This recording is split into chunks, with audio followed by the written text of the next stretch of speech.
Приветствуем наших подписчиков и гостей нашего канала. Друзья, мы вас всех приветствуем в изобилии и достатке.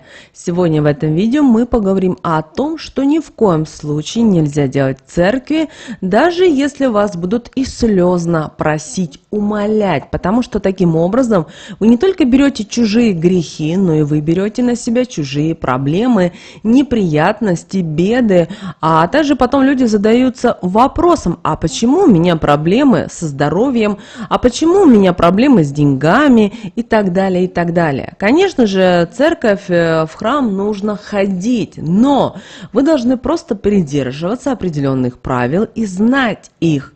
Конечно, когда вы в первый раз приходите, и для вас это все в новинку, все это чудно, и вы также должны понимать, что когда вы знаете, вы понимаете, для чего вас спрашивают, и что делается в том или ином случае. Поэтому обращайте, пожалуйста, на это внимание, для того, чтобы, придя в церковь, помолиться, поставить свечу, и после ухода у вас никто не забрал ваши силы, вашу жизненную энергию, не вашу судьбу. Помните, пожалуйста, об этом. Поэтому раз и навсегда запомните, когда вы переступаете порог церкви, храма, вообще любого святого места, скажите про себя следующие слова. Со здоровьем пришла, со здоровьем ухожу. Аминь. И это уже обезопасит вас от любого негатива. Вы таким образом ставите уже границу между добром и злом. Далее обращаем ваше внимание, ни в коем случае, никогда, ни при каких обстоятельствах не подбирайте ничего возле церкви, ни в самой церкви. Бывают такие ситуации, что вы можете найти прямо возле церкви, например, вы можете найти иконку, вы можете найти крестик, вы можете найти браслет, даже вы можете найти что-то из золота, даже кольцо, цепочку и так далее. Кроме того, вы можете увидеть возле церкви какую-то книжку, которая, возможно, связана именно с церковью, или даже саму Библию. Вы можете найти, увидеть ручку, браслет, блокнотик, в общем, все что угодно. Ни в коем случае, это даже, кстати, может быть икона девочки и мальчики, она может валяться возле церкви или даже в самой церкви. Вы будете удивлены, но такие случаи были, и знаете, в любом случае это представляет для вас опасность. Вы должны сами себя научить, потому что это не ваша вещь.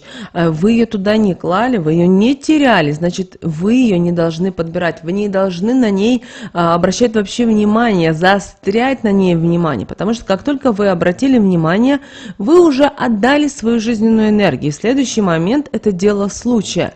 Возьмете вы это или нет. Никогда, ни в коем случае.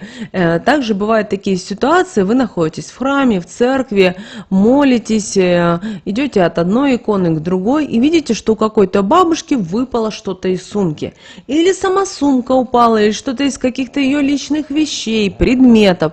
Ни в коем случае не подбирайте и не помогайте. К сожалению, как только вы подбираете, открывается определенный канал. И, как вы знаете, вот этот весь негатив, это вся грязь, она переходит к вам. Поэтому 10 раз подумайте об этом. Помните, вы пришли в храм, вы пришли в церковь, и вас никто и ничто не должен останавливать. Даже если вам кажется, что вы хотите сделать доброе дело. Добрые дела мы с вами делаем в другом месте, а церковь это все-таки в первую очередь это определенные энергии. И если бы вы видели, какие энергии находятся, крутятся в церкви, вы бы подумали, как себя защитить. Поэтому пришли в церковь, купили свечку, помолились, возможно, вам интересно пообщаться с батюшкой, пообщайтесь с батюшкой, с матушкой, и далее уходите, идите по своим делам. Помните о том, что вещи, которые вы увидите, которые лежат в церкви или в самой церкви, на них, как правило, перекладывают болезни, неудачи других людей. Также обращаем ваше внимание, здесь, конечно, многие начинают критиковать, начинают спорить, но вы должны принять эту информацию. Когда вы будете в церкви, в в храме, вы уже на интуитивном уровне будете понимать, как все-таки правильно вам поступить, сделать, и как не надо это делать. Поэтому никогда никому не разрешайте, чтобы от вашей свечи зажигали чью-то свечу. Даже если человек начинает рассказывать о том, что нет свечей и так далее, и так далее, не разрешайте. Вы спросите, почему? Потому что таким образом у вас крадут здоровье, у вас крадут достаток, у вас крадут изобилие, счастье. Пожалуйста, когда ваша свеча догорит, пожелательно проверьте, чтобы она догорела минимум на 2/3. И постойте, смотрите, как свеча ваша горит. Читайте в этот момент молитву, просите высшие силы о том, что вам нужно на данном этапе.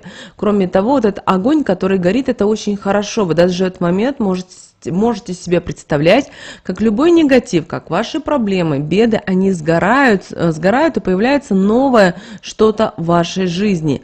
Или вы мечтаете в этот момент о чем-то. Кроме того, обращаем внимание, никогда не ставьте в одно гнездо свою свечу с другими свечами, потому что вы таким образом неосознанно объединяете свои проблемы, беды, неприятности с проблемами другого человека.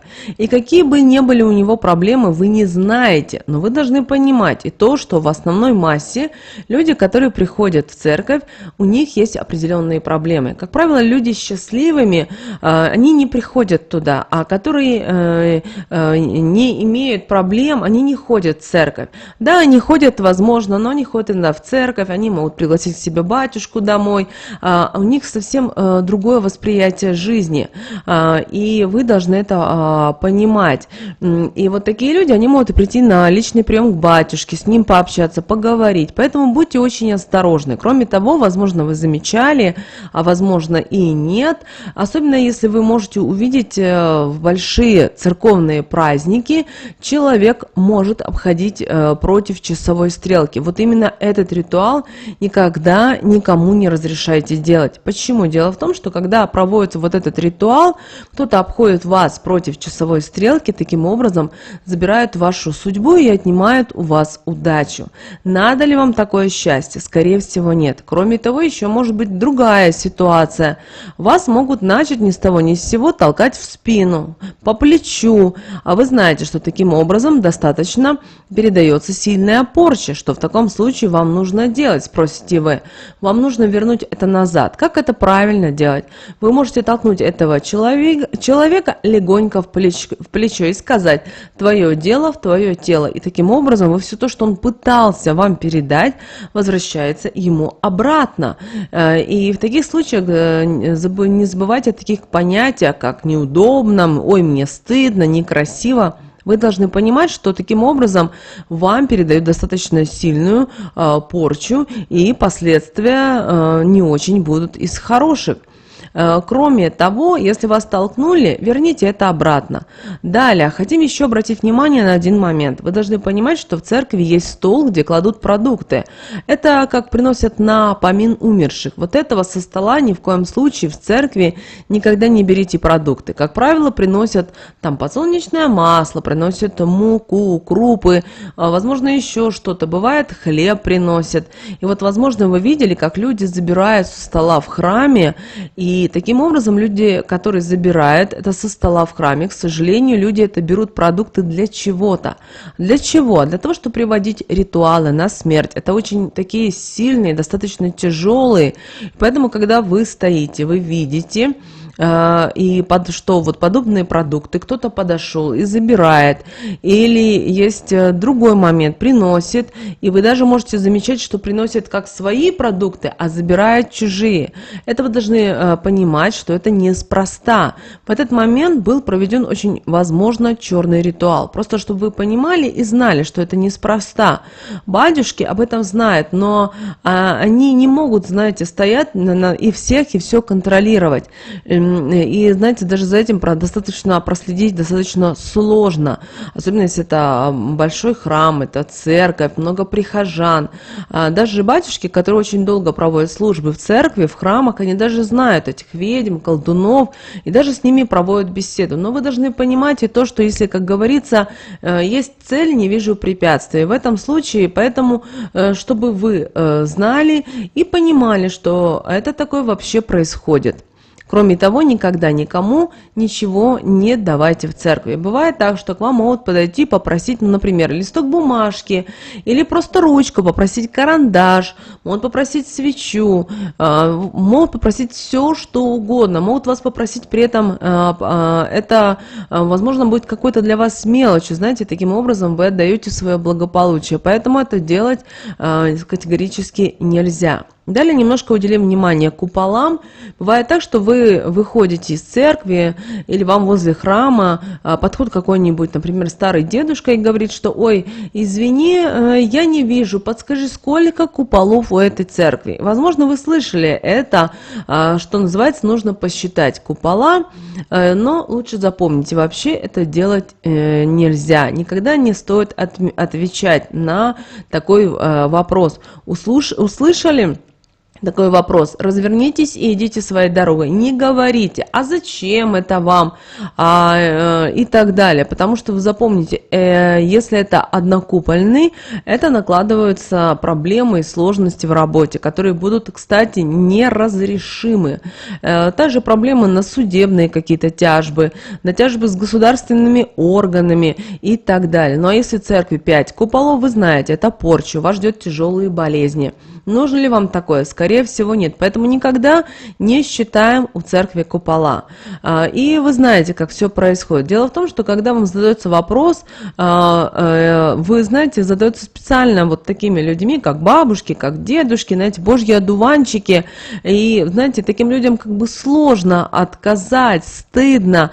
Есть понятие уважения, и вы поворачиваете голову вверх и начинаете считать. И в этот момент в вас вливается вот этот негатив, это грязь. Все это предназначается в этом случае для вас. И вы знаете, именно этот ритуал, он работает достаточно быстро. И поэтому, пожалуйста, будьте внимательны и осторожны. Далее, никогда не берите в руки чужие свечи. Вы скажете, вы никогда не берете. Мы сейчас вам объясним, как вообще происходят такие ситуации. Например, происходит богослужение в храме, много людей, соответственно, проходит, например, особенно когда церковный какой-то великий праздник, идет служба, и, соответственно, вас ни с того ни с сего кто-то сзади просит поставить свечу за того или иного человека, потому что как бы есть толпа, и подойти к иконе той или иной достаточно сложно, а вы как бы ближе стоите. Никогда не ведитесь вот на такую просьбу. Почему? Потому что таким образом перекладывают свои беды, свои проблемы на другого человека. Как только вы взяли эту свечу, считайте, что вы счастливчик вот этого несчастья. Поэтому будьте внимательны и осторожны. Далее, никогда не давайте милостыню после выхода из церкви. Обращаем ваше внимание. Возможно, вы не замечали, но когда вы заходите в церковь, как правило, те, кто просит подаяние, они молчат. Но когда вы выходите из церкви, возможно, вы слышали, они начинают говорить, чтобы вы были здоровы, чтобы у вас были детки здоровы, чтобы у вас был успех во всем и так далее, и так далее. Так вот, когда вы это слышите, уходите побыстрее, ни в коем случае. Запомните это правило, никогда не подавайте милостыню после выхода из церкви, потому что вам говорят то, что вам желают там, да, удачи, счастья, здоровья и так далее. Вы даете деньги, и вы таким образом, вас таким образом забирают это. Обращаем на это ваше внимание. Также не надевайте вещи, которые имеют общее назначение. Например, бывает так, что вы забыли, идя в церковь или в храм, платок, и принимаете решение взять платок в церкви или в храме. Да, если там есть определенная стоечка, где находятся платочки. И вы можете взять его бесплатно, пойти в самой церкви, помолиться, потом вернуть назад, и при этом даже ничего не заплатив. Вот это ни в коем случае такое делать нельзя. Никогда такие вот платки не надевайте на голову, потому что, как правило, такие платки с порчей.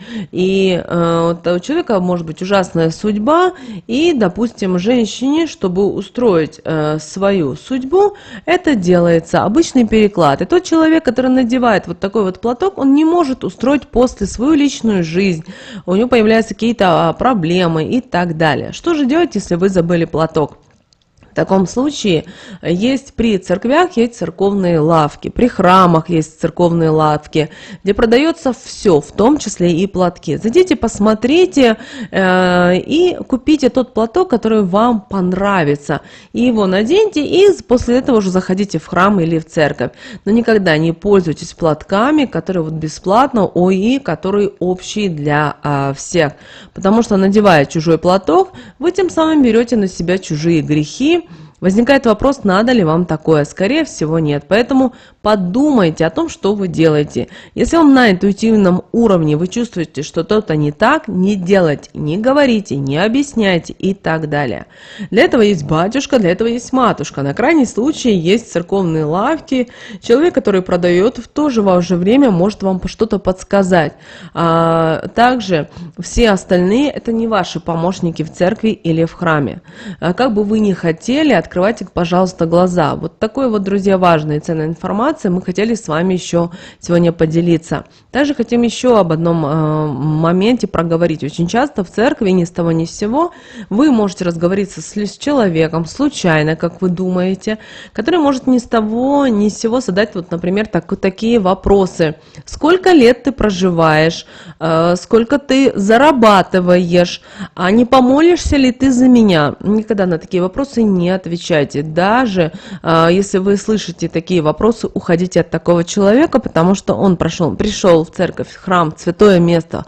Неспроста он пришел переложить вот эту негативную программу. Надо ли вам такое? Точно нет. Помните о том, что как хотим мы этого или нет, ведьмы, колдуны, они ищут ту жертву, которую они могут передать вот этот негатив. Обращаем на это ваше особое внимание. Вот такой теперь, друзья, очень важная ценная информация. Мы хотели с вами поделиться.